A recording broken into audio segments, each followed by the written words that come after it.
Good evening, everyone, and welcome back to the Friar Game 1 of a 4-game homestand for the Queen City Corndogs as they are taking on the Concord Athletics in the season finale, or should I say the regular season finale, with the playoffs just a week away, less than at this point. The Corndogs trying to separate themselves as the 4 seed right now in the SCBL. The 5th seed being these Concord Athletics, who Queen City already holds the tiebreaker over. Though sitting at 11-11, the Corndogs looking to pick up as many wins as possible and ride into the playoffs with some momentum. I'm Jonah Weintraub, and thank you for tuning into this beautiful night of Corndogs baseball. High 80 degrees, but a lot of cloud coverage makes it feel a little bit cooler than that. We're just about ready to get this thing started. Queen City hasn't played in a hot second. Last got out on Thursday of last week against the Carolina Disco Turkeys, winning 11-10 in extra innings. Now they have 10-9, in extra innings, and they had a game slated for Saturday, but as you saw if you were on the broadcast, got rained out, and all stats and results from that will just nullify. So the Corndogs' first official game on the books since last Thursday, and taking the bump for Queen City to start things off is number 29, Jacob Webb. Going up against Ben Homaker, the leadoff man, who bunts that one, and it'll go foul back for strike number 1. Jacob Webb, the sophomore righty from Chesney, South Carolina, coming off his first start of the season in a game against Mooresville earlier last week. And boy, was that an absolute gem of a game from Jacob Webb. In that contest, tossed 6.2 innings and only allowed 2 runs on 5 hits.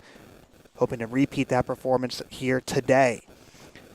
At the plate, Homaker lines this one, and it's going to bloop down for a leadoff single. Homaker, who is batting .368 on the season, gets his first at-bat to go, and now it brings up the right fielder, number 23, DeAndre Miller.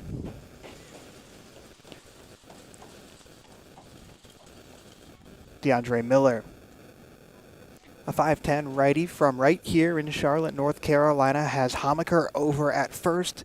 Webb allows a hit in his first batter faced of the night, and Homaker taking a pretty big size lead over there at first as the attempted bunt is going to be pulled back on by DeAndre Miller and bring up a 1-0 pitch from Webb.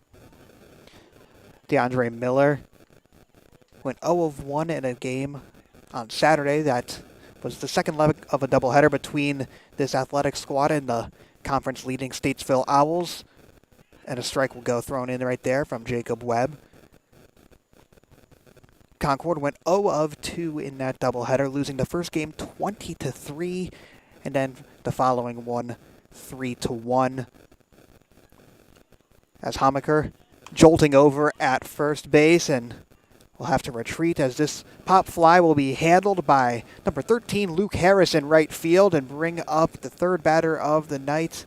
It's going to be Chris Lee, number 11 for the Athletics, with 1 down and Homaker over at first.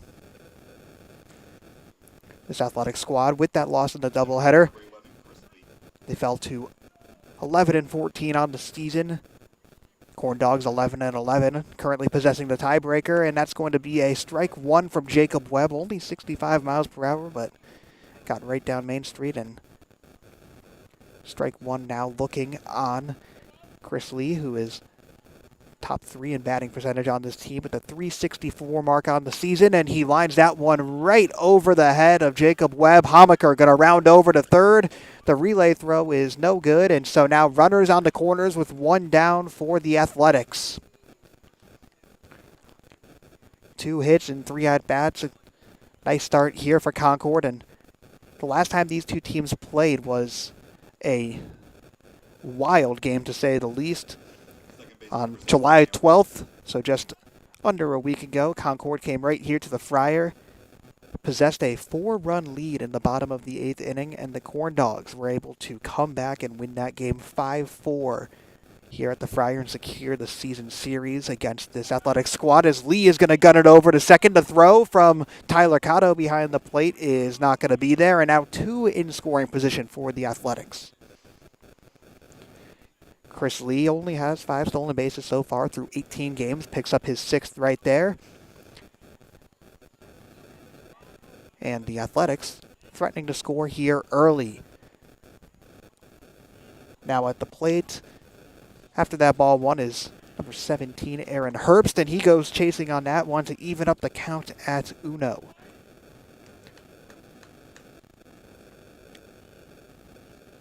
Aaron Herbst, the Week 3 SCBL Player of the Week. Batting .319 on the season through 15 games. Has 8 RBIs so far. Good chance to tack on a few more if he wants to right here. As the 1-1 pitch from Webb is dealt in and lined over the head of the third baseman, Harrison Wilson. That will pop into left field and give us our first score of the night. An RBI single from Aaron Herbst brings in Ben Homaker and starts off the scoring between the Corndogs and the Athletics. Still only 1 out with now runners on first and third.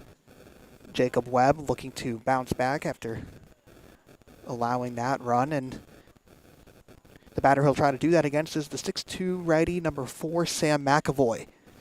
Aaron Herbst had 4 stolen bases in that game last week against the Corndogs, and he's going to gun it on this one. No throw there from Tyler Cotto, and might have been the wise decision as Chris Lee was ready to make that run back home. So once again, 2 in scoring position as the steal is successful from Aaron Herbst. Now on the season, the righty from Stonehill College has picked up 14 thefts, and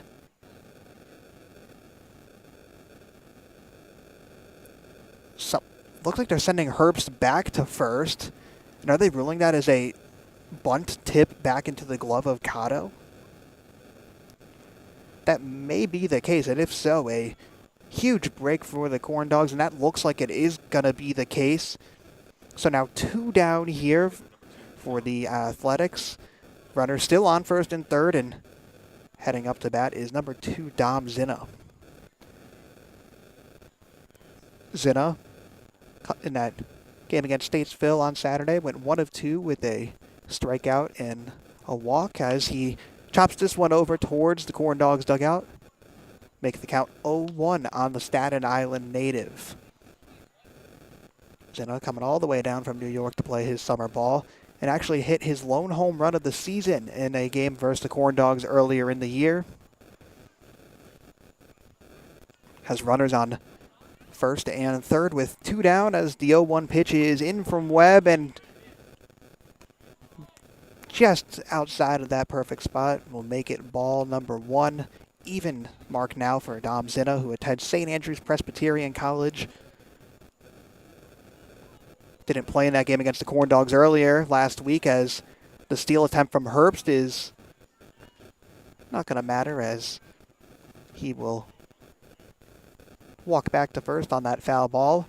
And now Jacob Webb just 1 strike away from getting out of this inning after multiple hits from the Athletics to put up 1 run here early. The 1-2 pitch coming in, and it's going to be just outside. So Jacob Webb can't finish the job right there. Zinna stays alive, and it brings up a 2-2 mark. The Corndogs looking to secure another win against the Athletics tonight, as Herbst thought that ball might have been fouled back or something. Had to get yelled at by his own dugout to make sure to stay over at second. And there's the steal he was looking for, which is now his 14th on the season. A team high for this Athletics squad.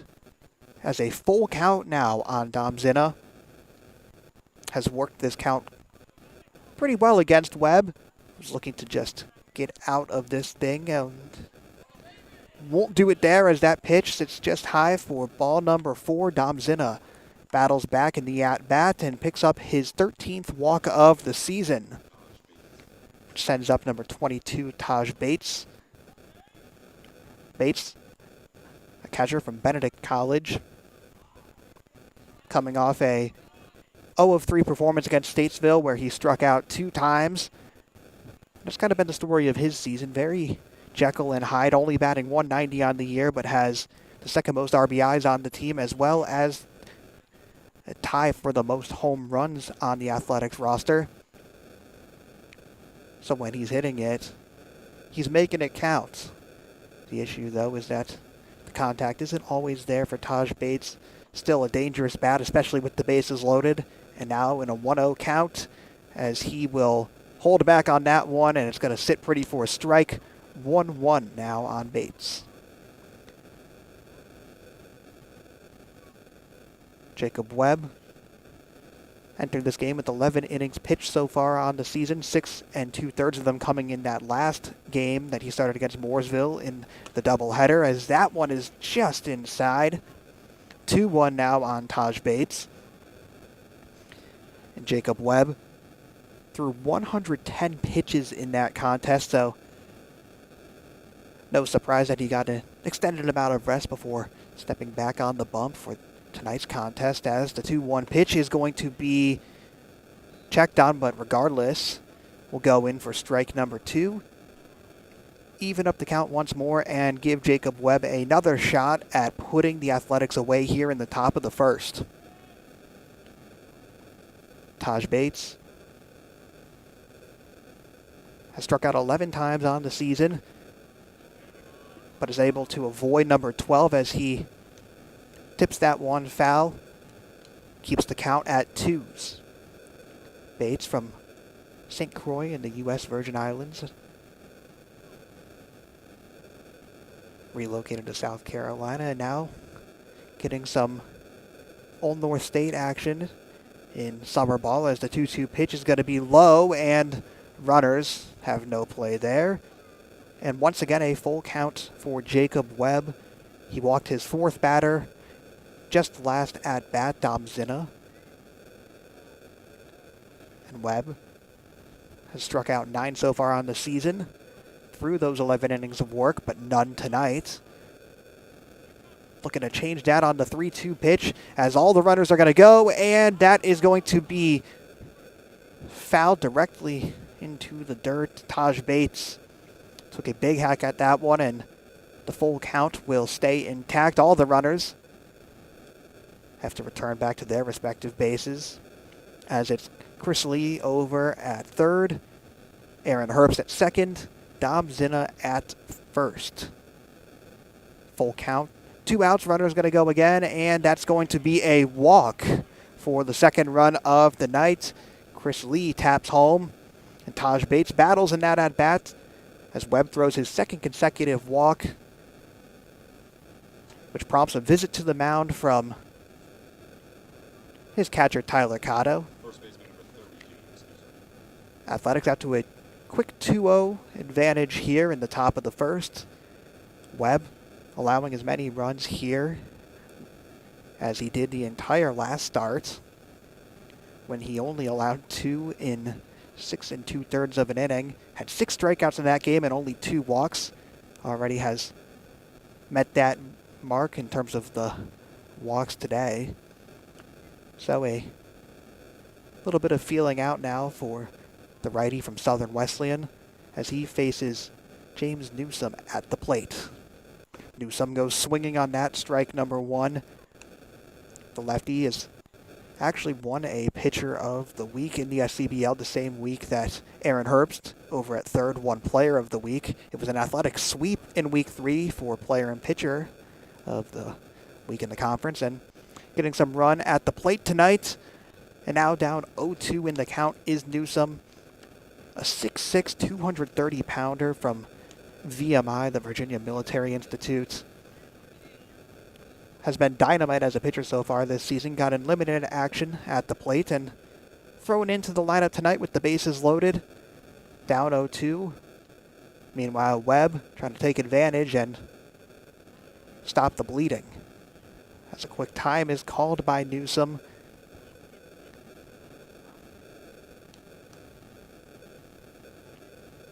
Corndogs. This is the first of 4 games in a row over the next 4 days that will be played at the Friar. And the 2-0-2 pitch is going to be swung and missed on. The first strikeout of the night for Jacob Webb puts away the Athletics with the bases loaded. Still, though, Concord able to get 2 runs here in the top of the first and take a lead into the bottom of the frame.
A quick 2-0 lead for the Athletics here as we get the first look at Queen City going up to bat.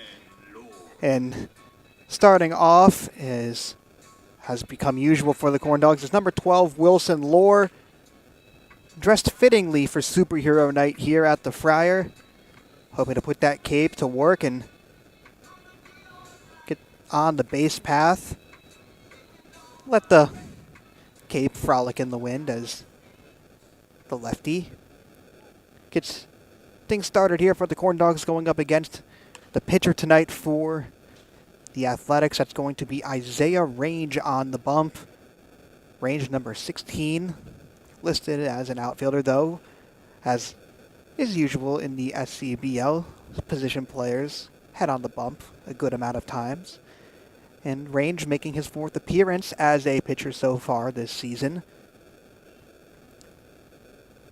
Though it's his first start. And that's going to be a foul ball lined right along the left field line. And a quick 0-2 count on Wilson Lohr. Lohr went 1 of 4 against the Disco Turkeys in that contest last Thursday. An epic win in extra innings at Wake Forest University as Lohr goes down swinging in an early strikeout here for Isaiah Range. Range has been a strikeout machine for this Athletics squad with 12 punch-outs in just over 8 innings of work this season. Make it 13 now for the College of Charleston Cougar as he gets the first pitch in and past number 25, Harrison Wilson.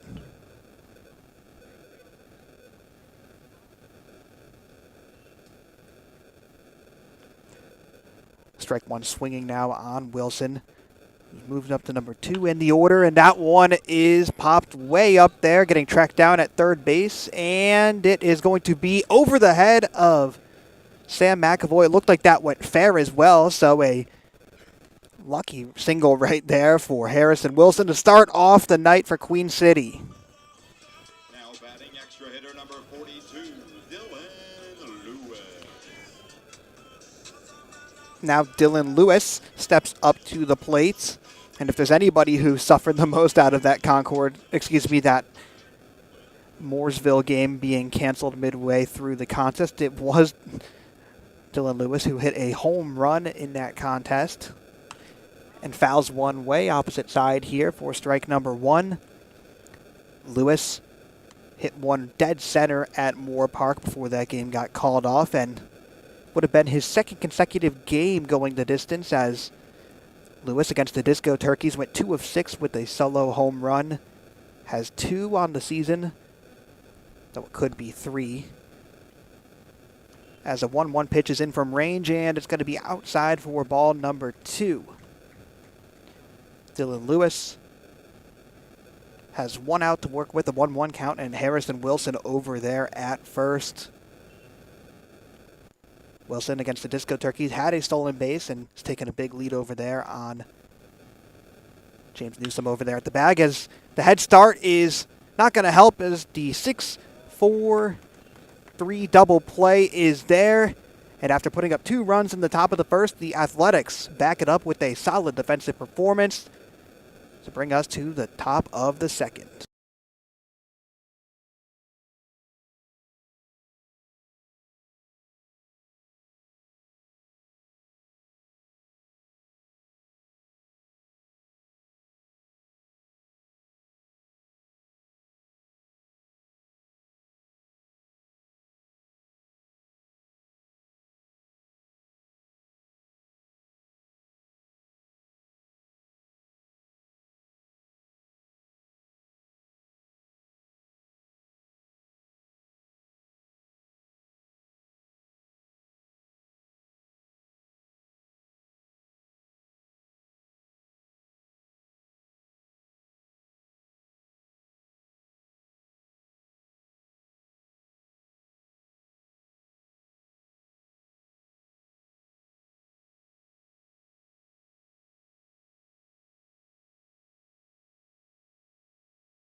A nice beginning to this game for the Athletics.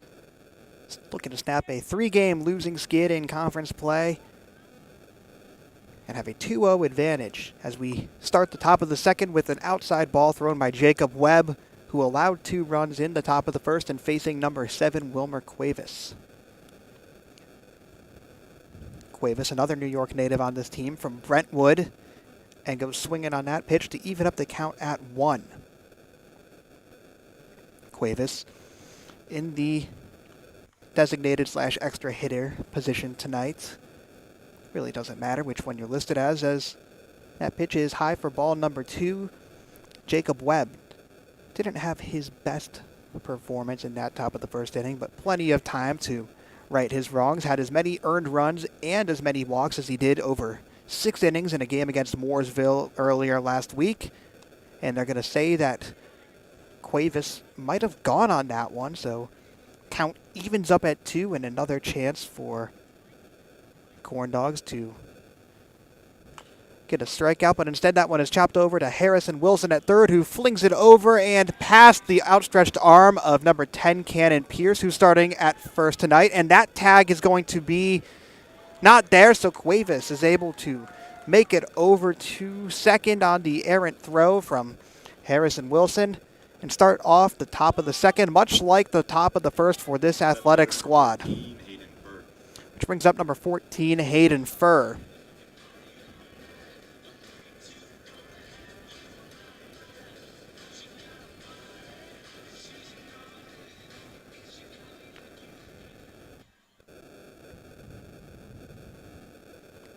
Hayden Furr from Pfeiffer University.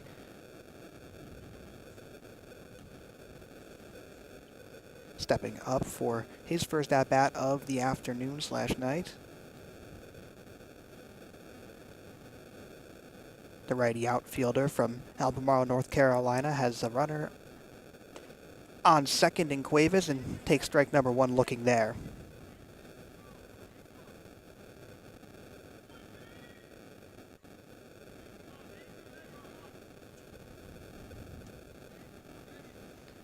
So an 0-1 pitch coming up on Furr, who's batting 146 through 19 games on the season. Showing the bunt, lays it nicely, and Webb will have to make the play at first, which he does.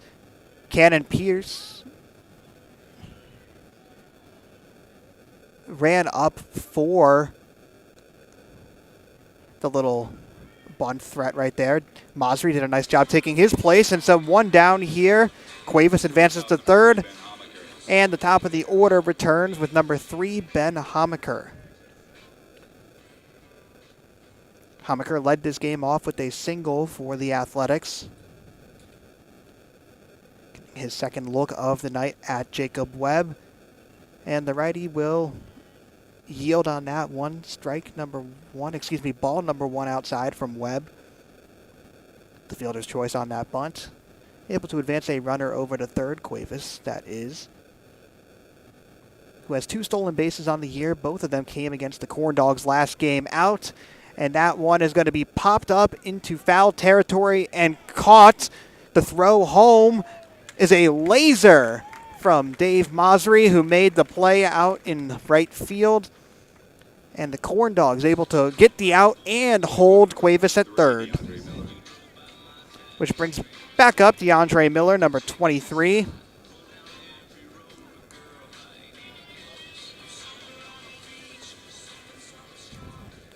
Athletics threatening to score their 3rd run of the game. Meanwhile, with 2 outs, Jacob Webb trying to make sure that doesn't happen.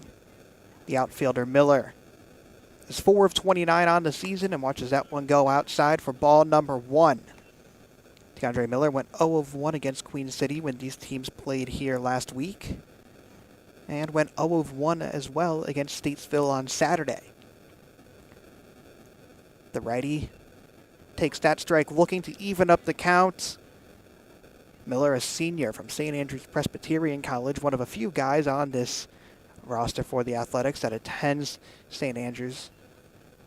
And now in a 1-1 count, chops that one over to Harrison Wilson at third, a chance to right his wrongs, and the play made, a nice one on a difficult throw down low. Cannon Pierce records the 3rd out of the inning for the Corndogs. It brings us to the bottom of the 2nd with Queen City keeping this lead at 2.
All right, bottom of the second inning here between the Corndogs and the Athletics. Queen City went 3 up, 3 down, an unconventional way on a double play, but still only at the fourth batter of the night for the Corndogs.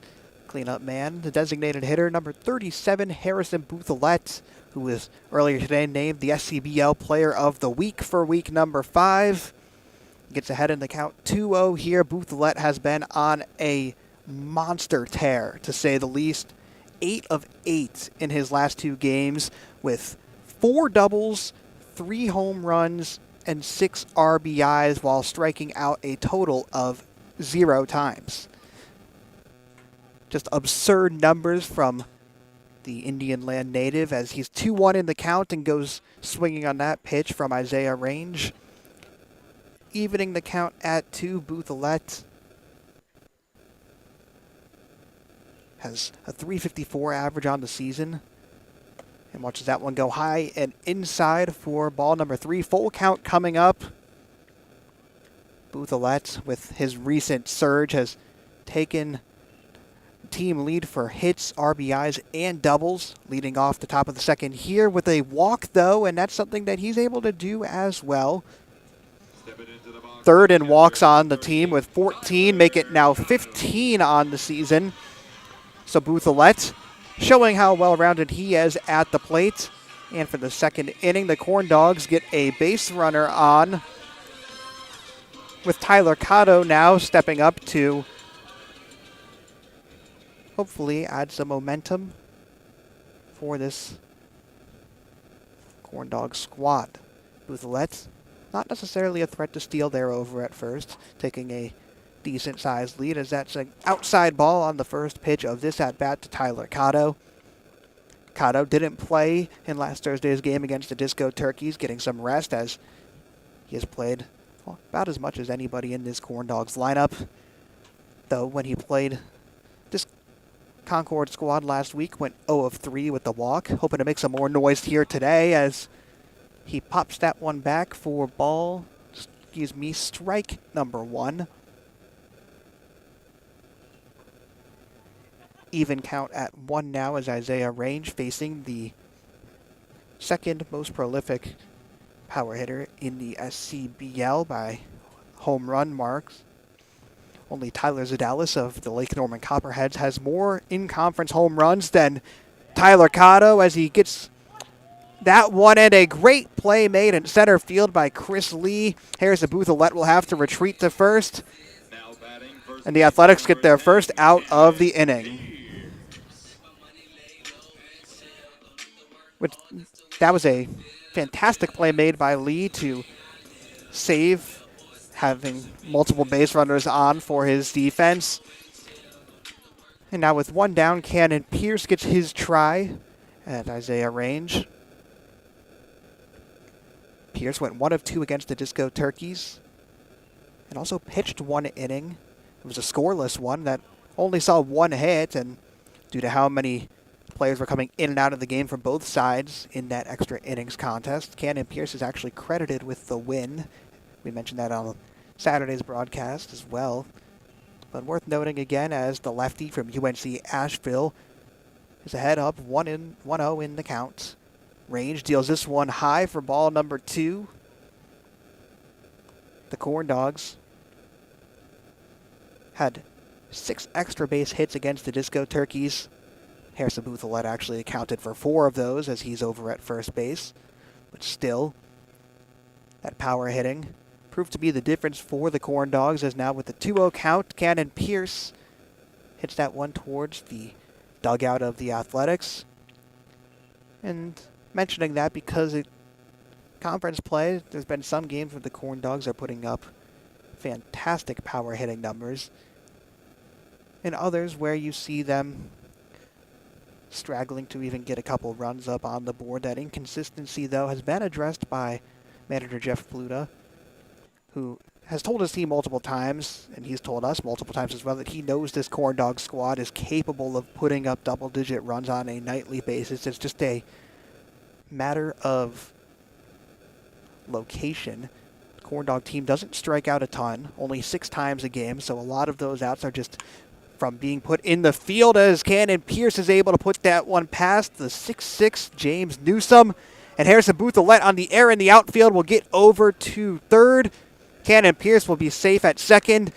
Gets the single and then an extra one to put two in scoring position for Dave Mossery. Second baseman number 26, Dave Mossery. Mossery has a nice position to be in right now with only one out. Boothilette on third, Pierce over at second.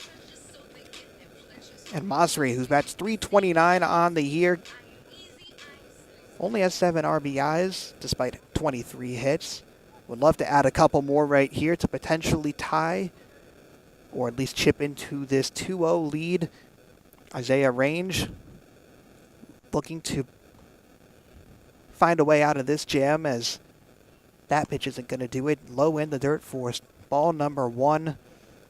Range had only allowed 2 runs through just over 8 innings of work on the season. Good for a 2.16 ERA. The Corndogs putting some pressure on the righty from Grovetown, Georgia right now. Though that pitch is going to be in there for strike number 1, evening the count for Dave Mossery. And Mossery is able to put this one into right center field, and it is going to be caught along the warning track. Falling back is Miller, and 1 run will score for the Corndogs on the sacrifice fly as Mossery picks up his 8th RBI of the season and helps the Corndogs bring this within 1. 2 outs now for number 4, Caleb Singleton. Caleb Singleton went 104 against the Disco Turkeys with an RBI single. And if he's able to do that again, this game will be 2-2. But he chops this one right over to the second baseman, scooped up and handled by Herbst, who retires the Corndogs as we head to the top of the third with the Athletics on top 2-1.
The Corndogs put up 1 in the bottom of the second to bring this game within 1 as Chris Lee hits the first pitch he sees. Sander has to gun it over there, and not in time. A close call over there at first.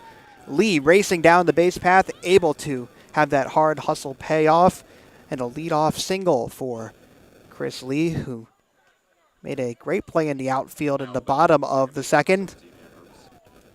The third straight inning that the Corndogs have had a leadoff base runner up against them as Aaron Herbst takes the box for his second, make it second at bat of the night, excuse me.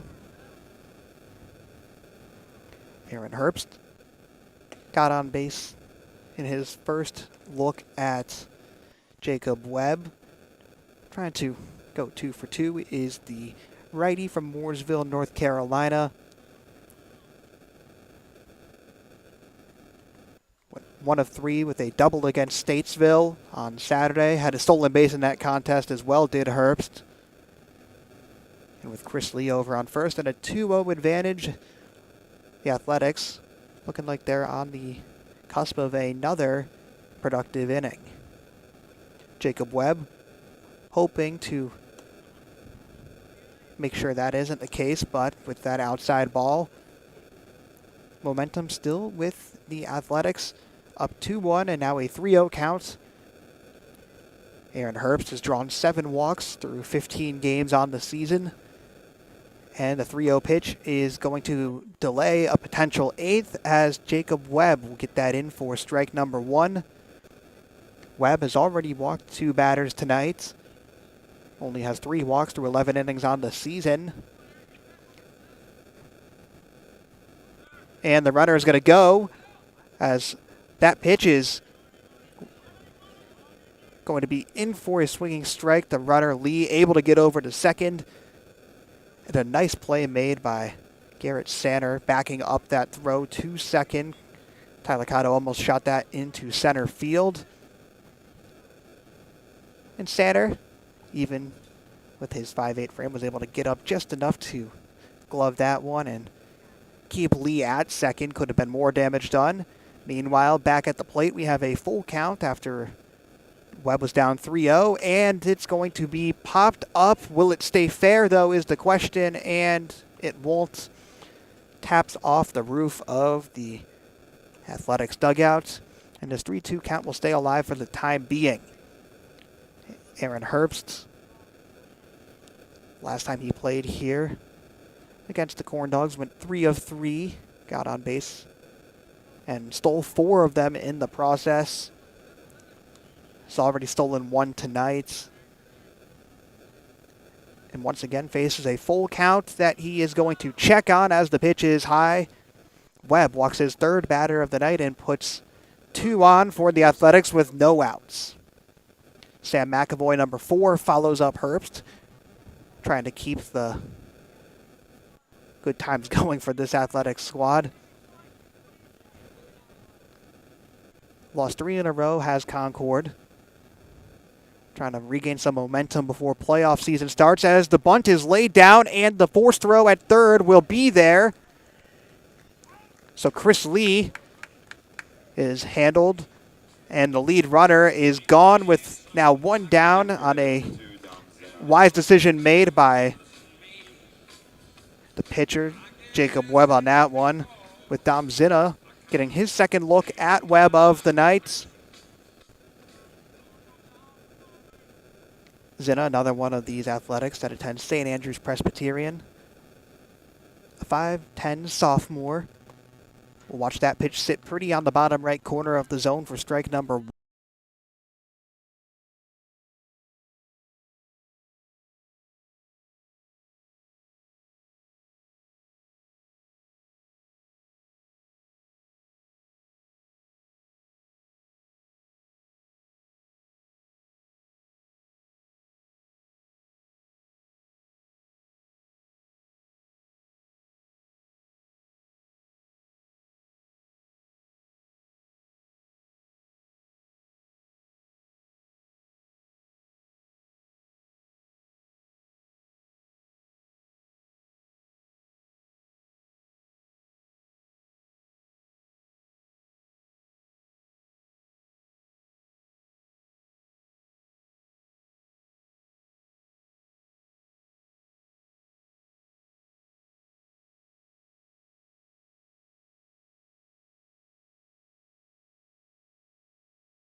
All right, we're back and connected. We apologize for that. Missed the bottom of the third inning, but if you're a Corndogs fan, it's probably for the better. No runs put up and a stolen base attempt by Luke Harris was negated on a throw, so we take back over with the Corndogs returning to defense, trying to keep this 2-1 lead at just that. Jacob Webb in his fourth inning now of work has settled into this contest a bit, going up against number 22, Taj Bates. But quickly ahead, 3-0 in the count is Bates.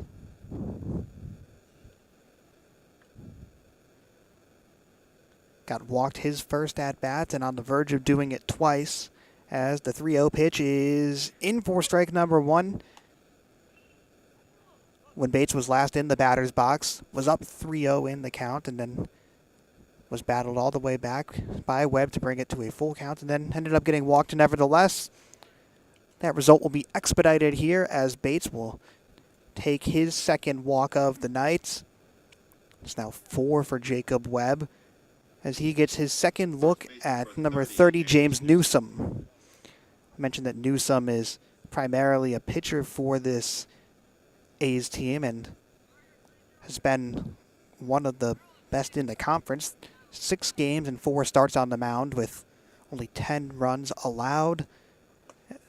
Starting at first base tonight, though, is Newsom and getting out ahead in this count 1-0. Newsom, a junior from Greensboro, North Carolina, has Bates over on first and will take the 2-0 count, so strike zone eluding Jacob Webb a bit here in the top of the fourth.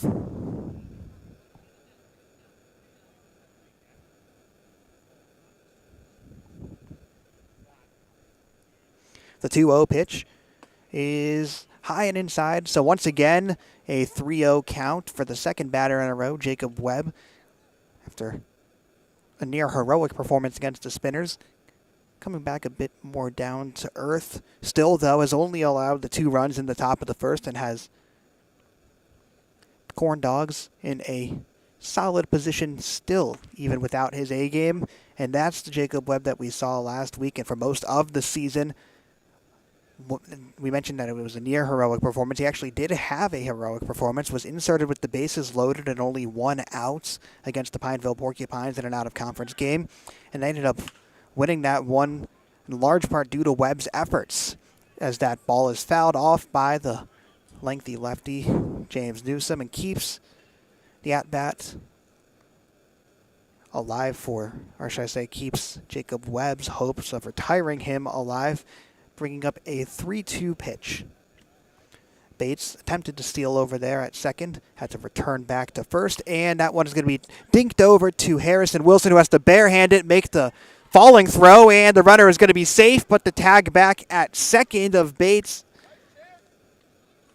is going to be ruled safe as well. So, worst case scenario there for the Corndogs as number 7, Wilmer Cuevas, steps up to bat. And a meeting in store as Jeff Pluta, the manager for this Queen City squad, stepping out to have a conversation with Jacob Webb. And it looks like no pitching change will be made. But as they go over that, we'll head to a break.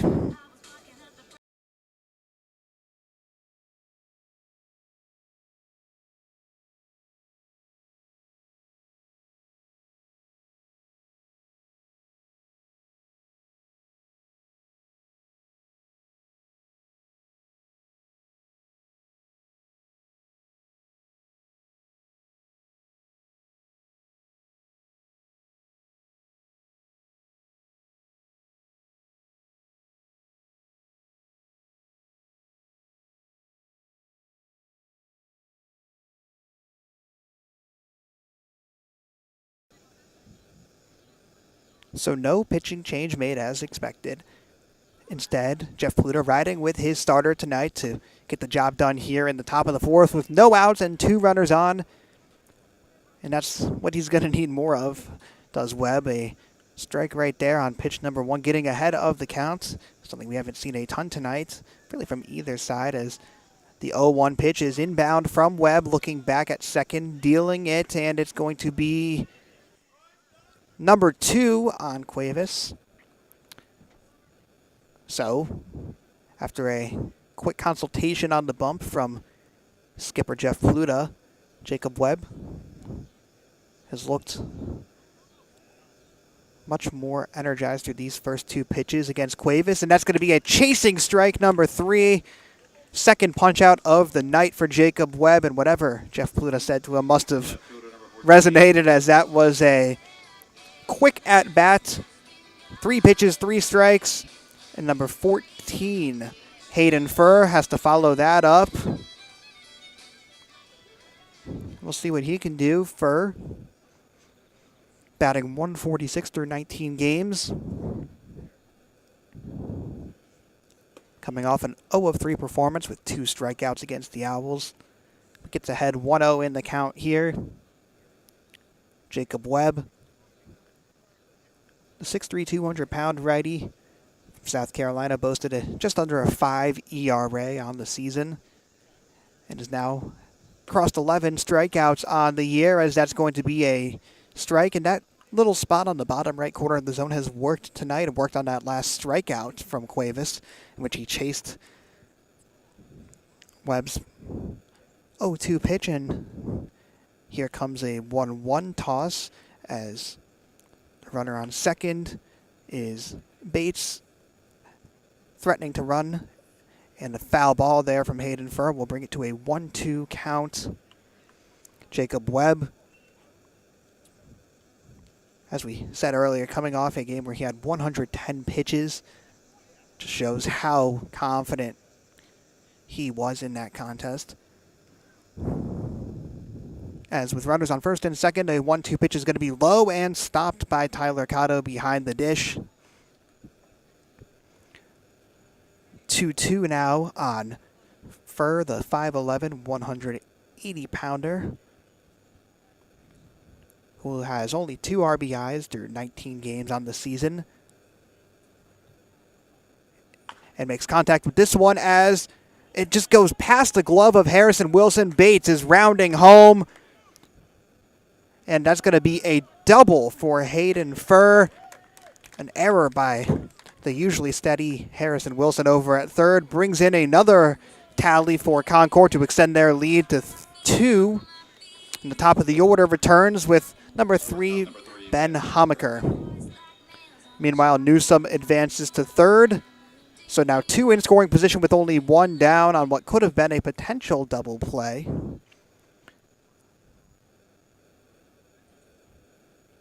Errors have plagued the Corndogs at times this season, as it's going to be strike number 1 on Ben Homaker. Homaker, the sophomore from Marietta, Georgia, has played in 20 out of the 24 games for this athletic squad, batting .368 on the season. And now in a 1-1 count, Homaker, coming off a 1-2 performance against Statesville, where he also pitched 5 innings on the bump, only allowed 3 earned runs on 4 hits, had 4 strikeouts in the process as well, as he gets a strike of his own right there at the plate on the foul ball for a 1-2 count. Jacob Webb looking to bounce back. That allowed run wasn't entirely his fault, though. But the scoreboard is still going to say what the scoreboard says. And right now it's 3-1 in favor of the away team, as the 1-2 pitch is going to be blocked by Tyler Cotto. Runners will hold. And a 2-2 count now for Ben Homaker. Homaker, who attends the College of Charleston, teammates with starting pitcher tonight as they arrange for the A's. Both summer ball and collegiate ball. As this 2-2 pitch is past Tyler Cotto, Newsom is going to come home. The flip is not going to be there in time, and the lead extends to 3 for Concord. And the count moves to 3-2. Quick start for the Athletics. though, you want to bite your tongue if you're a commentator, considering the outcome of this matchup last time. In fact, it was 4-1 in the bottom of the 8th. The Corndogs put up 4 in the frame. And would it look back as that one will be fouled back from Hamaker on the 3-2 count, keeping things full here with Hayden Furr over at third. And still only one down for Queen City. This has been a slog of an inning, to say the least, for the Corndogs. Trying to stop the bleeding as the 3-2 pitch is lined into right field. Luke Harris was unable to track that one properly, and now a double could turn into a triple, as it looks like that is the case. Hamaker heads over to third and brings in Hayden Furr. The Athletics continue building on their lead on the RBI triple from Ben Hamaker. That ends up DeAndre Miller, number 23, for his third at-bat of the night. The Corndogs, if this result were to hold, wouldn't be the end of the world, considering they have the tiebreaker of this season series between the Athletics and the Corndogs. As Miller, who is only 4 of 29 on the season before this game, gets his 5th hit of the year and drives in Hamaker for a 6-1 lead. This Athletics squad is coming out with some urgency here at the Friar, as Miller takes over at first, and still only one out for Queen City to work with number 11 Chris Lee up at plate. But as I was mentioning, the Corndogs own the tiebreaker between these two squads. Where that becomes an issue is if Queen City starts going on a losing streak, as that one is past the glove of Masri. Another base hit for the Athletics, puts 2 on with 1 out, and the damage continues for Jacob Webb and the Corndogs defense. But yeah, now that we can complete a thought, there is the potential that the Corndogs hypothetically could drop enough games this week and the Athletics could go on a run that a tiebreaker wouldn't matter. Obviously want to give yourself as much cushion as possible for that 4 seed. Every single team in the SCBL makes the playoffs, but seeding ever so important, especially for that first round, as a swinging strike there, courtesy of number 17. That's none other than Aaron Herbst, who has been active on the base path tonight as usual. Herbst batting .319 on the season. Takes the 0-1 pitch low for a 1-1 count upcoming.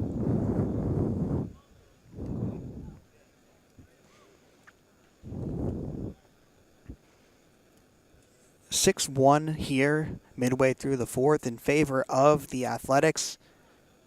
Have been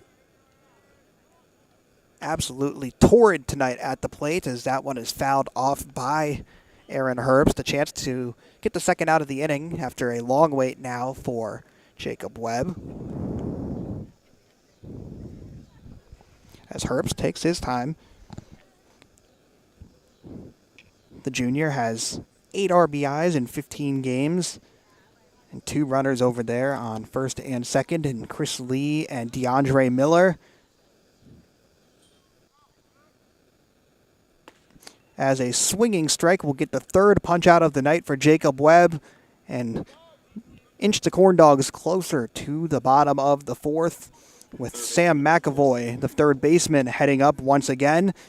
Seems like deja vu for this Queen City defense, seeing the order continuously get up to bat. Through 4 innings, they've already made 4 appearances, as both runners are going to go, and the throw over to second has a chance, and it is going to be there.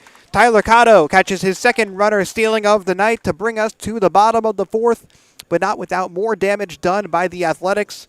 They take a 6-1 lead into the bottom half of the frame.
Bottom of the fourth here between the Athletics and the home team, Queen City Corndogs. So far, it has been all Concord here at the Friar. Plenty of time to turn that around, but it's going to have to start with the bats at this point as Isaiah Range deals in a ball number 1.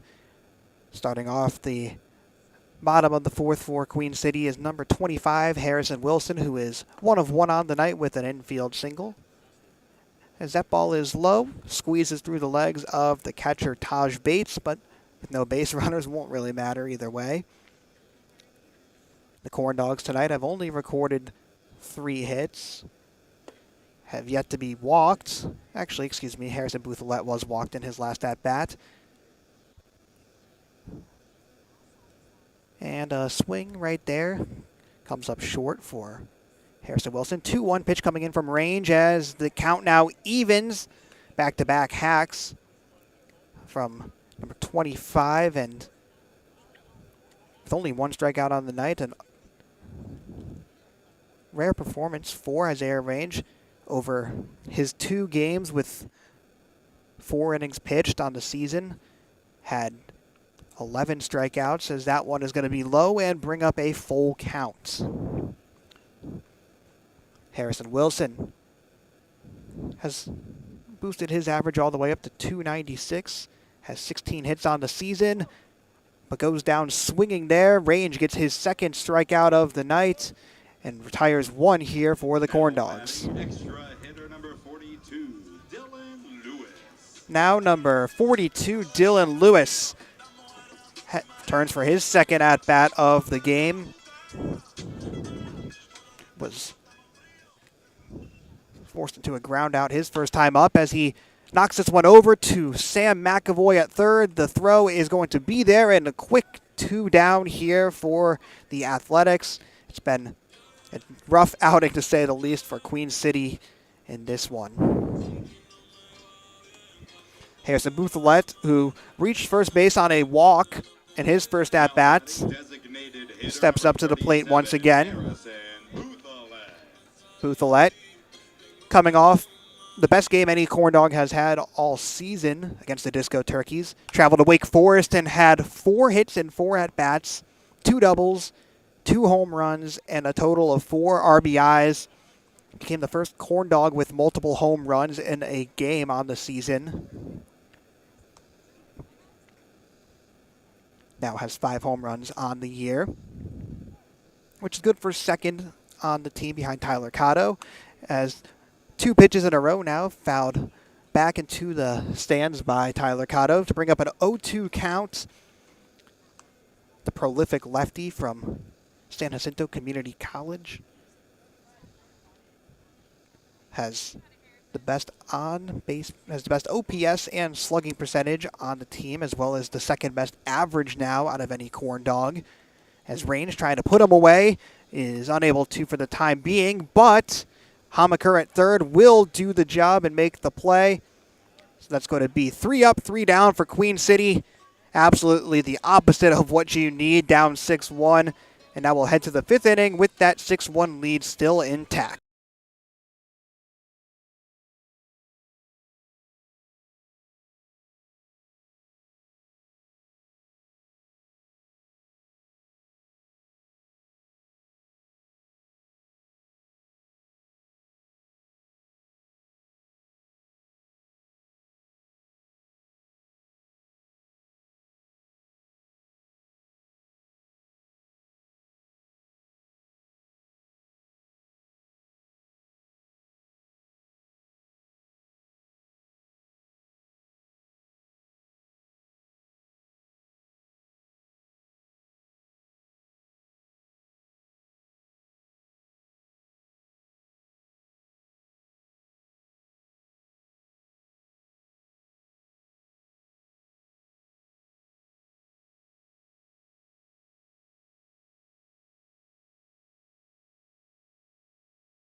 top of the 5th inning here, and a leadoff shot from number 4.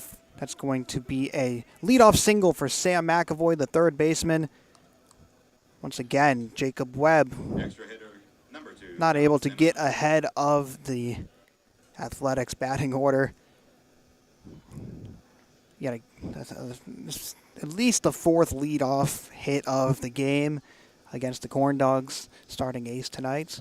And with a 6-1 lead, the Athletics hoping to continue to separate themselves, and looks like a substitution has been made. Number 25, Harrison Wilson, has been replaced by Will Samuelson at third base. First sub of the night for the Corndogs, as that one is ripped into left field by Dom Zinna, and now 2 on base for the Athletics to start off the 5th inning. Not slowing down at all is Concord, as Taj Bates comes back up to bat with no outs and runners on first and second. Catcher number 22, Taj Bates. Taj Bates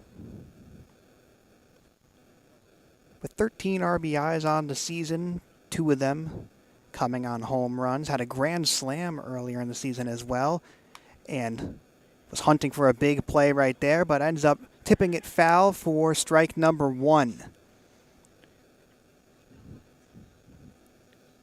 0-1 on the way for Jacob Webb.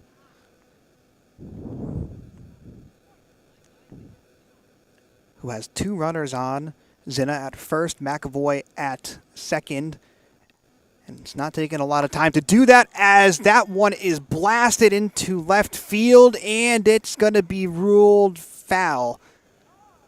Taj Bates almost had his 3rd home run of the season there,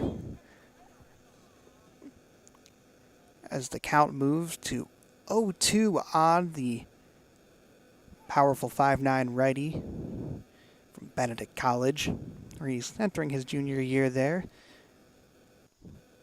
With no outs on the board, Webb trying to get one, and that one is boomed into left center field, and it is gone. 3-run home run, the 3rd of the year for Taj Bates, and this lead is now 8 for the Athletics, coming into the Corndogs home and telling them to get out. Bates brings in 3 for his 16th RBI of the season, or 14th, 15th, and 16th, and that looks like it's going to be it for Jacob Webb. Have allowed 9 runs here through just over 5 innings, and at this point, how do the Corndogs respond?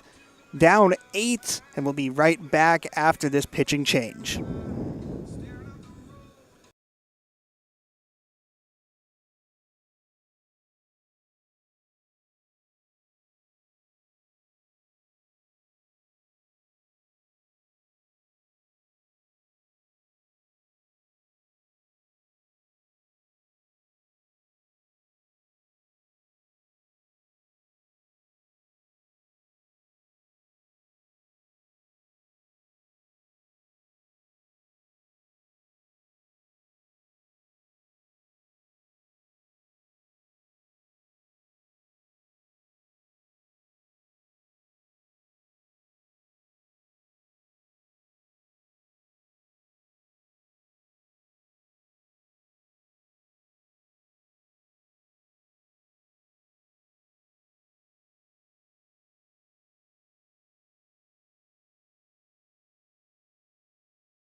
Jacob Webb allowed 9 runs tonight and is being replaced here in the top of the 5th inning with no outs, no runners on after a 3-run shot from Taj Bates.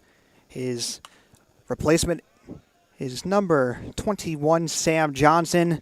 Johnson, usually a starter for this Corndogs squad, being inserted here in a 9-1 hole as he's out ahead 0-1 in the count on James Newsom, which brings up a 1-1 mark. Sam Johnson, a Charlottean who attends Marietta College. 18 1/3 of an inning under his belt so far this season. And throws that one low for ball number 3. 3-1 on Newsom as Johnson, coming off arguably his least productive start of the season, allowed 5 runs over 5 innings. Still struck out 6 in a game against the Spinners. That was the second leg of a doubleheader here last week, and starts things off nicely with a ground out forced. Newsom unable to get to first in time, and that's all you can do if you're the Corndogs. 1 out at a time with Wilmer Cuevas getting his first look of the night at Sam Johnson. And we'll foul that one back for an 0-1 count. The ball pinballs its way back over off the back stanchion to Tyler Cotto. So we'll take back over with a 0-1 count. As that one is hit right back to Sam Johnson. Nonchalantly flips it over to first and gets 2 down here in the top of the 5th. Sam Johnson looking to be a viable change after the Corndogs have been outraced here. Boat race, to say the least. 9-1 in this dominant effort as Hayden Furr, number 14, watches that pitch go in for strike number 1. 87 miles per hour off the right arm of Sam Johnson, who has 22 strikeouts and 13 walks through his 18 innings of work. And that one zips it at 89.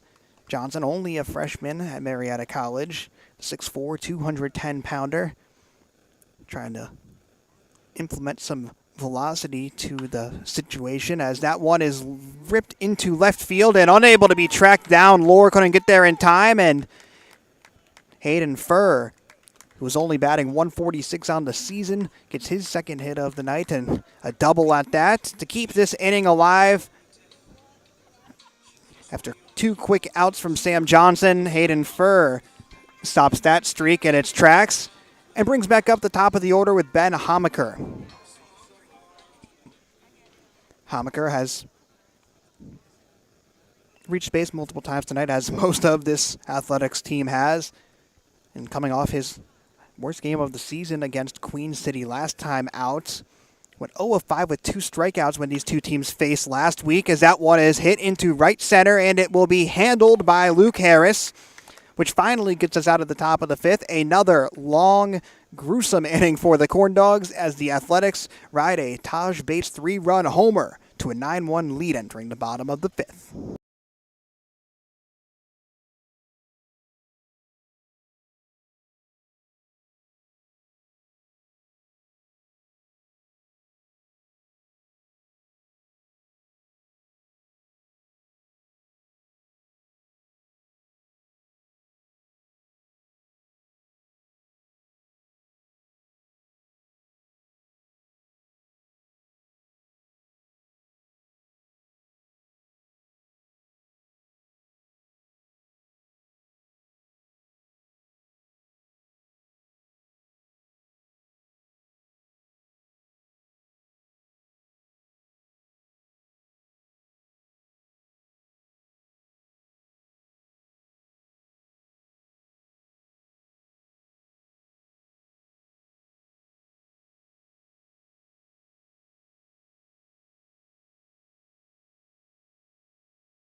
Tyler Cotto, number 38 for the Corndogs, trying to get any sort of momentum for his squad. The fifth-year senior from Queen's University of Charlotte finds himself leading off in the bottom of the fifth, down 1-9.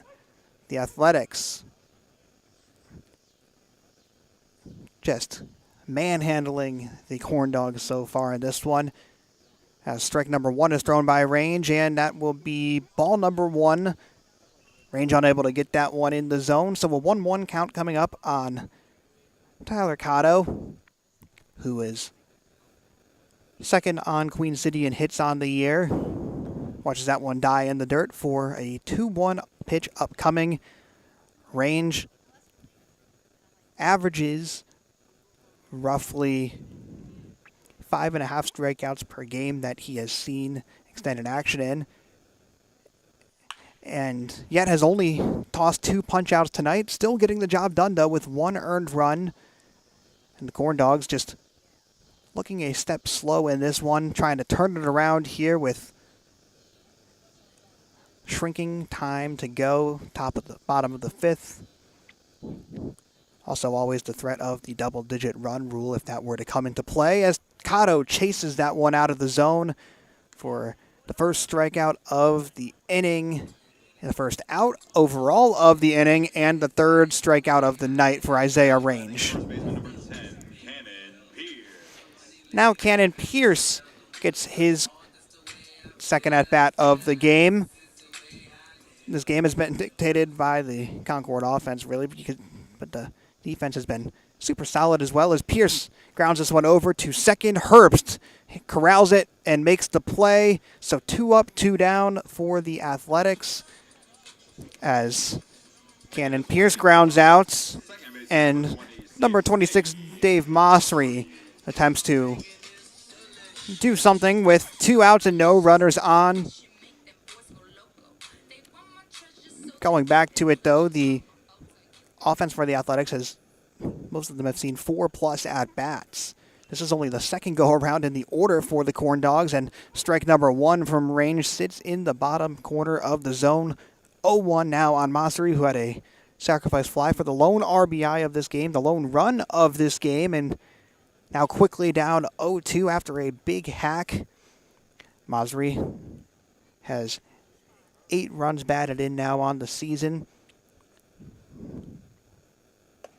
as that pitch goes high, but it isn't making a difference in this game. Still down 8 with 2 outs here, no runners on. Mossry, the Weddington, North Carolina native, was 1 of 3 against Concord the last time these teams met up, and strikes out right there. Range gets his second of the inning, and the Corndogs go 3 up, 3 down to bring us to the top of the 6th. All Concord here at the Friar.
Through 5 innings, Concord running away with this thing. 9-1 in favor of the Athletics, and Sam Johnson retaking the bump for his first full inning of work after coming in place of number 29, Jacob Webb. Wasn't Webb's night, giving up the 9 runs.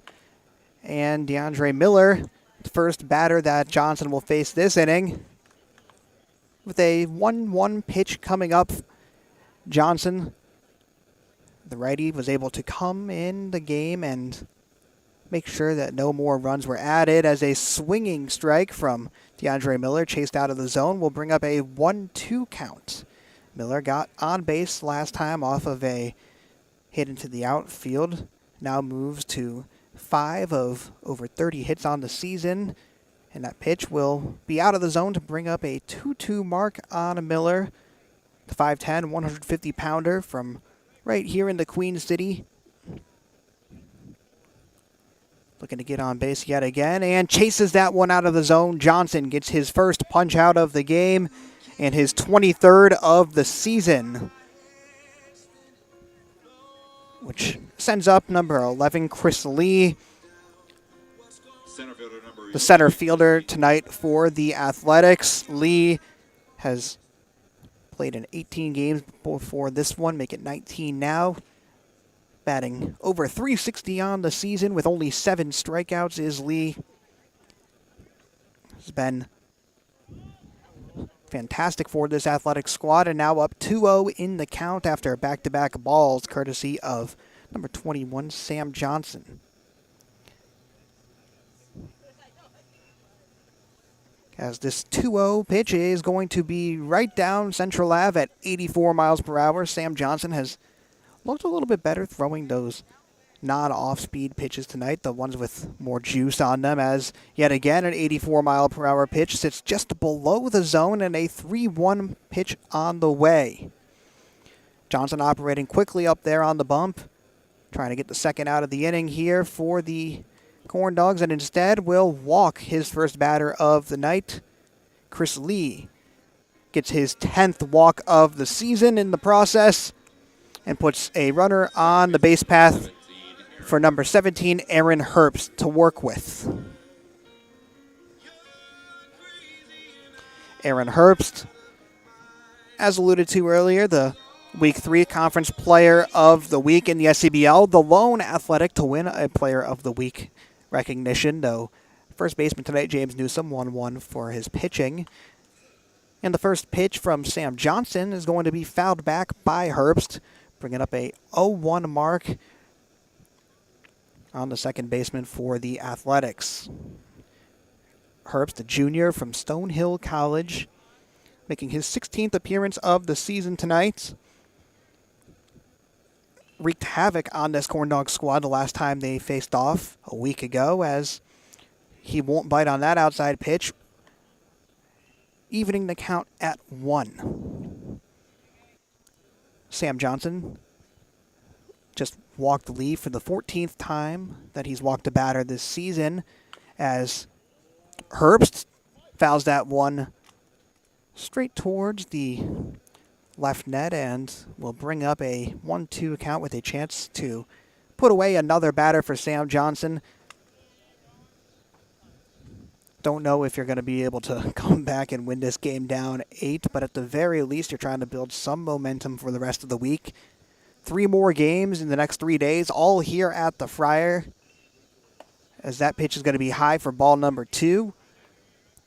And with the playoffs starting on Saturday, you know that the Corndogs are going to try to find some sort of spark. The Corndogs haven't lost more than 3 games in a row all season. As that one is lined into right field by Herbst, Lee is chugging along over to third. The throw is cut off, and that's going to be a single that advances Lee to third with only 1 down for Sam McAvoy. These Athletics have been battling all night at the plate, and yet another example of a 2-strike hit into right field from Aaron Herbst, who has 14 stolen bases on the season. His last game here, he had 4 of them, already has 1 tonight. And you have to assume that he's going to be sending it over at some point in this upcoming at-bats. As with only one down, some room for error. And Herbst exactly going to do that. Go over to second. Will the play be made, though? Yes, it will. Aaron Herbst, the leading theft man for the Athletics. Not going to get it that time as the throw from Tyler Cotto is lasered over to Dave Mosry on the one hop and gets the Corndogs their second out of the inning. A much-needed one at that, as the 1-0 pitch is fouled back by Sam McAvoy to even the mark at 1. Queen City also has a game on Friday at Lake Norman before the playoffs start, and we were mentioning the Queen City hasn't won more than a handful of games in a row in the season. Their longest winning streak has been 4 as far as we know, and that is the case. They've done it multiple times, but a lot of those came out of conference, or included an out-of-conference win, I should say. In conference, though, the Corndogs haven't been able to piece together a streak like that. And the up-and-down seesaw of their season has them sitting at 11-11, fourth in the league, and McAvoy booms that one into left field. It's going to draw a foul, though, and bring up a full count. Sam Johnson, lucky that one carried over into left field because that was hit with the barrel of the bat right there by McAvoy, number 4, who attends Edward Waters College. He's a freshman, 6'2", 180-pounder, making his 19th appearance of the season tonight. And with 2 outs, facing a full count, Johnson trying to get this inning over with and is able to do so. McAvoy chases it out of the zone, and strikeout number 2 of the inning brings us to the bottom of the 6th, with the Corndogs still down 1-9.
We're back here for the bottom of the 6th inning. Corndogs have yet to put up another run and gonna need something here as they are down, as you can see from the scoreboard, quite a bit. Caleb Singleton looking to be the one to turn the tides in this game, getting his second at-bat of the night, and it's going to be a pitch high from range for Ball number 1. Singleton grounded out his first at-bat. Took him to the 6th inning to get a second one as the bunt is laid right along the left field line, but just a bit too hard on that one as the play will be there at first. Sam McAvoy with the throw. Newsom able to glove it, and another quick one out for the Athletics. Right fielder, number 13. Luke Harris will follow up Singleton. Harris, 1 of 1 tonight with a single after an 0 of 1 performance against the Disco Turkeys. And he hits that one right over towards the Corndogs side. Strike 1 for Harris, who was 0 of 2 with the strikeout when these teams met last week. Harris, a 6'3" junior from Limestone College. With 1 out and no runners on, will hold on that one and bring up a 1-1 count. Luke Harris batting .191 on the season. And oddly enough, is 5th on the team in RBIs despite that low mark. And he'll get his second hit of the night here. A line drive right up the middle for a single with Garrett Sanner, the closing man in this order, getting his second at-bat of the night.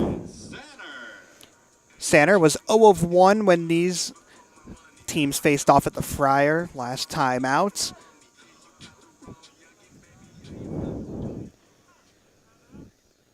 And the Corndogs averaged just under 8 runs a game, being held to 1 here midway through the 6th.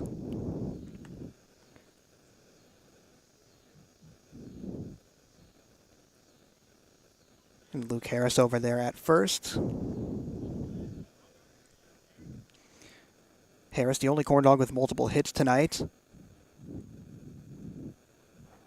And as a team, Queen City only has 4 hits, had 17 of them against the Disco Turkeys. Tale of 2 games as Sanner pops that one up into right field, and it looks like DeAndre Miller will be under it. So the second out of the inning comes on that pop fly from Sanner, and the top of the order will return with Wilson Lohr, who is 0 of 2 on the game. Left fielder, number 12, Wilson Lohr. Wilson Lohr has seen a recent bit of dip in his production, though, to be honest, the production he was putting up until that point was otherworldly, batting nearly 500 in conference play, still leading the team in batting average at .397. 4th on the Corndogs in hits with 25, and with 2 outs, he's going to need one, as instead it goes right to McAvoy, who has been busy all night and consistent all night. Another quick inning on offense for the Corndogs brings us to the 7th, still down 9-1.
7th inning upon us, and it's been a runaway game for the Athletics.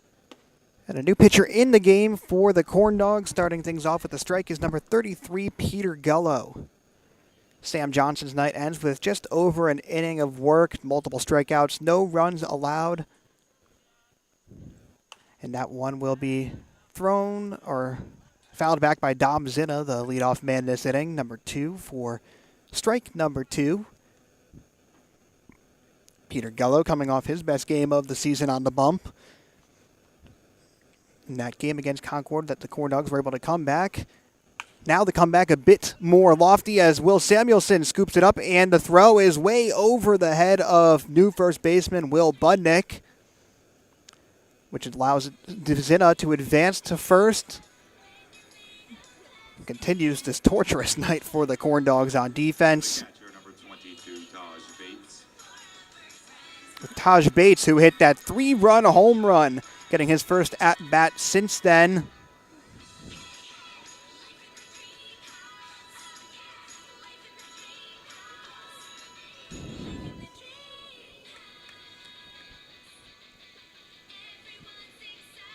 Peter Gullo, that hit won't go to him as it was on the air, coming off a 4.1 inning performance against Concord, only allowed 2 earned runs on 4 hits, and was able to strike out 1 along the way as that ball is snared over there by Tyler Cotto behind the dish. Corndogs looking for any sort of juice midway through the 7th inning. And Taj Bates has been walked a couple times tonight, as well as that 3-run home run that we mentioned earlier in the at-bat. Another high pitch from Gullo will bring up a 2-0 mark. Bates now leads this Athletics squad in home runs with 3 of them through 18 games of conference play. Has 16 RBIs as well, and lines that one right to the glove of Garrett Sanner. A leaping catch made over at short by the Lenore Rhine Bear, and 1 down here in the top of the 7th.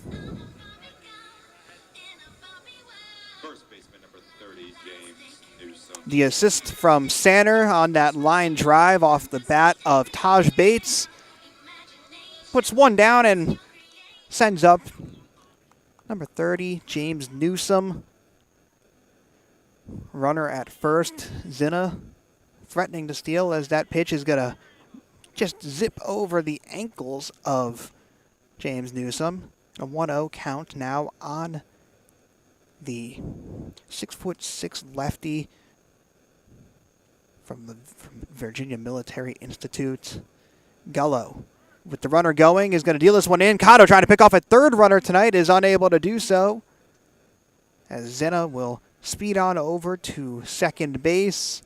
The Staten Island native now has 6 thefts on the year and puts himself in scoring position with only 1 out and a 2-0 count on James Newsom. Gullo has pitched now over 9 innings on the season and deals this one in for a ball inside. The off-speed didn't catch Newsom.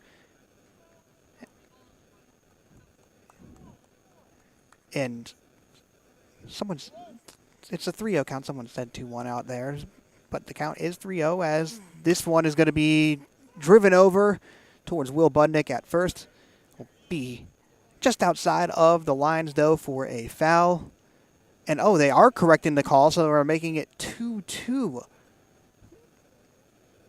2-2 count on James Newsom, which changes the entire complexion of this at-bat. And, frankly, the inning. As with Zinna at second, Gullo trying to record his first strikeout of the night. Deals this one in, and that will go inside for a full count on the horizon. Peter Gullo has 8 walks and 8 strikeouts on the season. We'll see which one happens here, as the full count pitch is whiffed on for the 9th strikeout of the year. Gullo comes out on top and gets the 2nd out of the inning with his first punch out on the night. And that'll bring up number 13. And that's Michael Meisenheimer subbing into the game. Batting number 13, Mike Meisenheimer. Michael Meisenheimer getting his first at-bat of the night. Went 0 of 3 here last week against the Corndogs with a walk. Getting another look at Peter Gallo.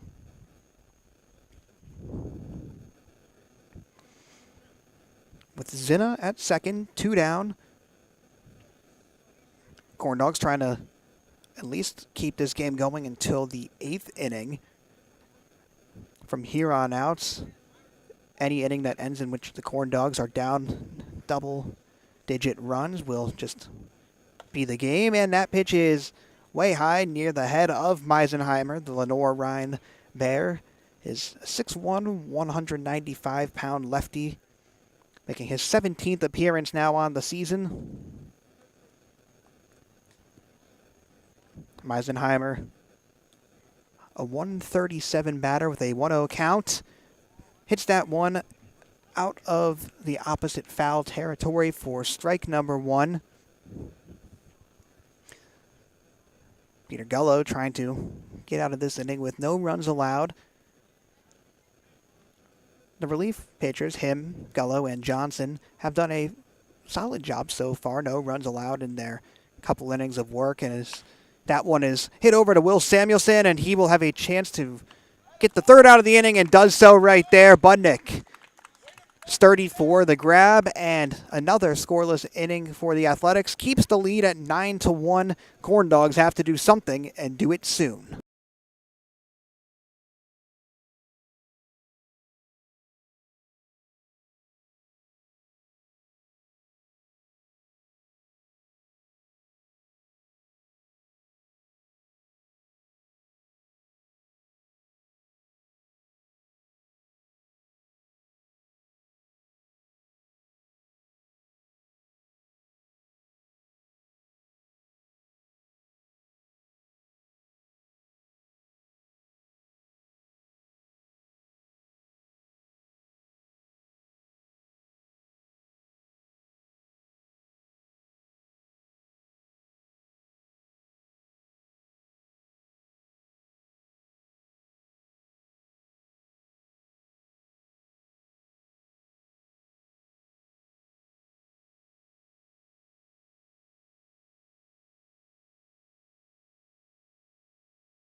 Welcome back, everyone.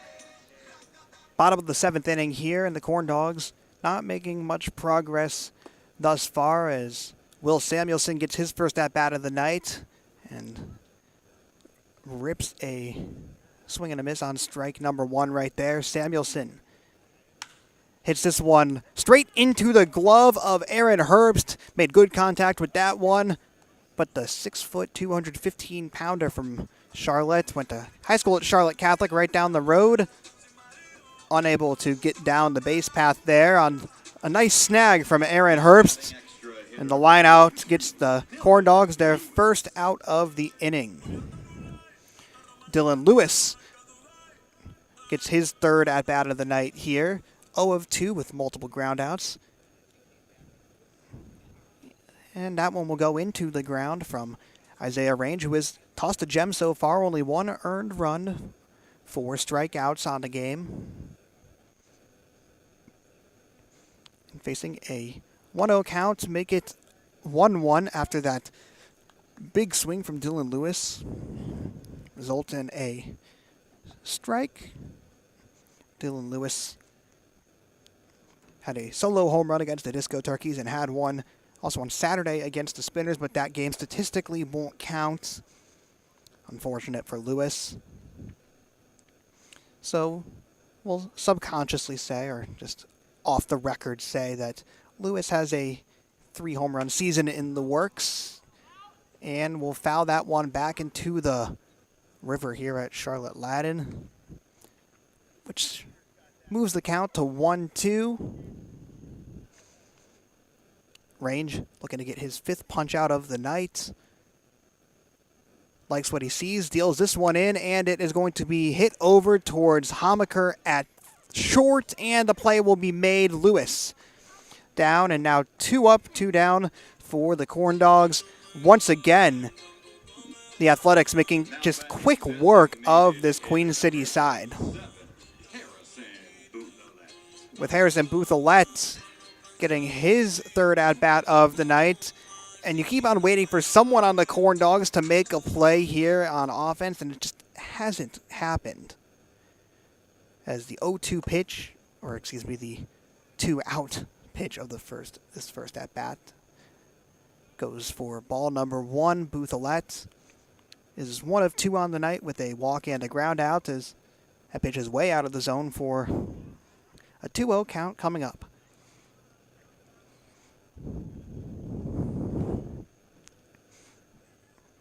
Isaiah Range making his first start of the season tonight for the Athletics. Had pitched a total of 8.1 innings over 3 games, though really 8 innings over 2 games and 1 final out as a closer. As he gets a swing out of Bouthelette there. But Range has basically gone as far in this game as he has the entire season combined, and not looking to lose a step, especially on those last 2 pitches. Back-to-back swinging strikes from Harrison Bouthelette. Booth is 8 of 8 in his last 2 games. And we'll look off that pitch high for a full count. Bouthelette already secured his 15th walk of the season tonight. And with a 3-2 count, is going to swing and miss on that one. Strikeout number 20 on the season for Bouthelette, which is 2nd on the Corndogs. Isaiah Range gets his 5th punch out of the night to bring us to the 8th inning. Queen City just can't get anything going.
Well, the Corndogs have now replaced their entire starting infield tonight. Nathan Sammy is in at shortstop. Miller St. John has been plugged in at second.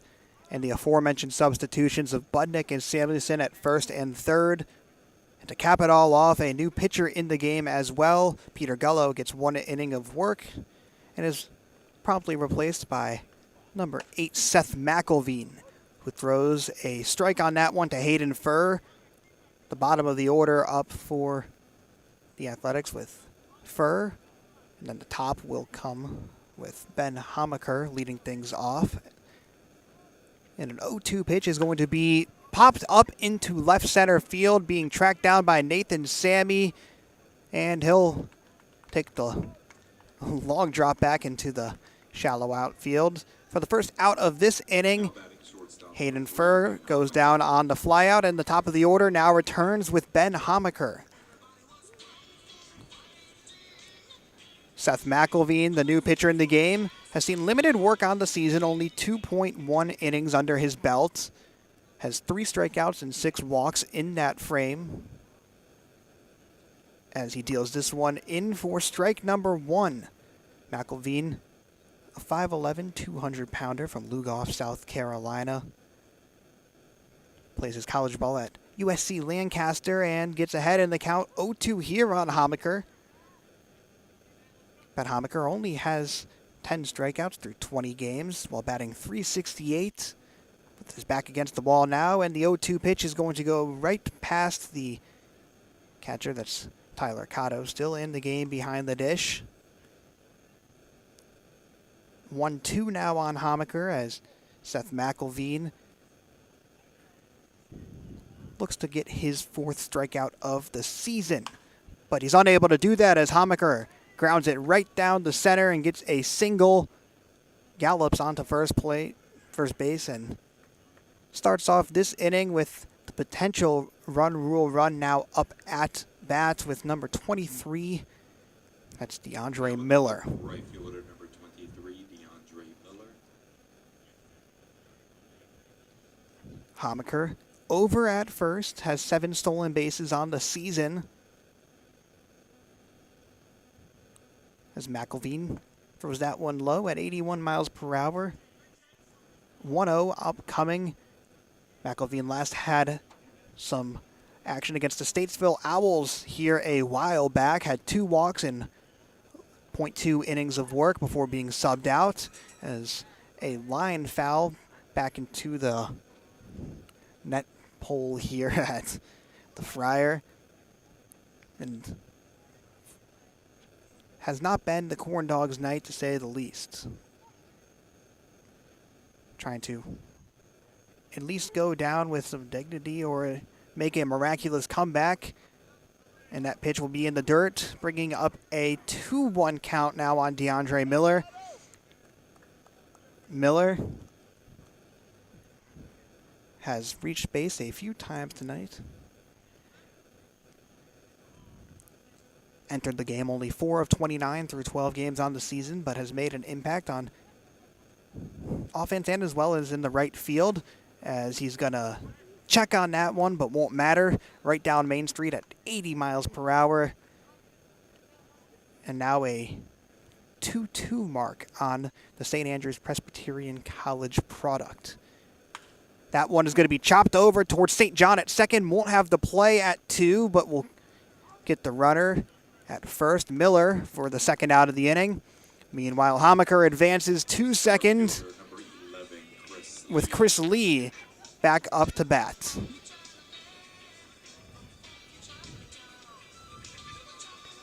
Chris Lee, the center fielder tonight that we plays all over the outfield for this athletics squad, working with 2 outs and a runner on second. Getting his first look of the season at Seth McElveen. And tips that one foul for strike number 1. Chris Lee, a junior from Greensboro College, has been batting over .360 on the season, continuing